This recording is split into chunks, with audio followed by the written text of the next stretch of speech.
ဒီကိုသိချင်တဲ့သူပေါ့နော်အဲ့ဒီသူအကြောင်းတွေးထားပေးအဲ့ဒီသူနဲ့ပတ်သက်တာလေးတွေကိုရင်းနှီးကနေတွေးထားပေးပါအခုကြည့်ပြပါမယ်ရှင်အဲ့ဒီသူနဲ့ကိုနဲ့ပေါ့နော်ရှေ့လျှောက်အခြေအနေပေါ့သူ့ကိုဆက်ဆောင်နေလို့ရောစင်တင်မလားဆက်ဆောင်တင်ရလား move on လုပ်လိုက်တဲ့နောက်ဆုံးလေးကိုကြည့်ပြတော့ပါမယ်မေကုန်းလေးကိုအာရုံပြုထားပေးပါရှင်အဲ့တော့ပထမဆုံးအနေနဲ့ကကြတော့ဒီပုံလေးပေါ့နော်ဒီပုံလေးအတွက်အဟောလေးရင်ပြောပြပါမယ်ဒီပုံလေးကိုရွေးထားတဲ့သူတွေအတွက်နော်သူ့ဆက်ဆောင်နေရမလားသူနဲ့ပတ်သက်ပြီးဘယ်လိုဆုံးဖြတ်ချက်ချရမလဲဆိုတာလေးကြည့်ပေးမယ်နော်ရှေ့လျှောက်နေထားလေးတွေကြည့်ရအောင်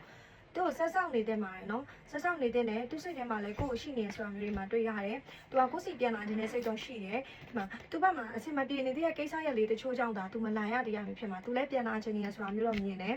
ဆက်ဆောင်နေလို့ကောင်းမှမလားကောင်းပါတယ်ဆက်ဆောင်မှာသူနဲ့ကိုယ်နဲ့ကြားထဲမှာရှိခဲ့တဲ့အဆိုးလောကဒဏ်တွေပြီးသွားပြီအကောင်းလောကဒဏ်တစ်ဖန်ပြန်ပြီးတော့မှရောက်လာတော့မှာပါဆက်ဆောင်တဲ့နဲ့ဆက်ဆောင်တာကလည်းကောင်းမှုအတွက်ပဲဖြစ်တယ်ကောင်းတဲ့အရာတွေပဲဖြစ်လာဖို့ပတ်မှာရှိတယ်ဝမ်းနဲ့နေရခံစားနေရဆိုတာကိုလည်းသူသိနေတယ်အဲ့တော့ကိုသူ့ကိုဆက်ဆောင်နေခြင်းကကောင်းတဲ့နိမိတ်တွေရောက်ရှိလာဖို့ဖြစ်ပါတယ်ဆက်ဆောင်နေလို့ရတယ်နော်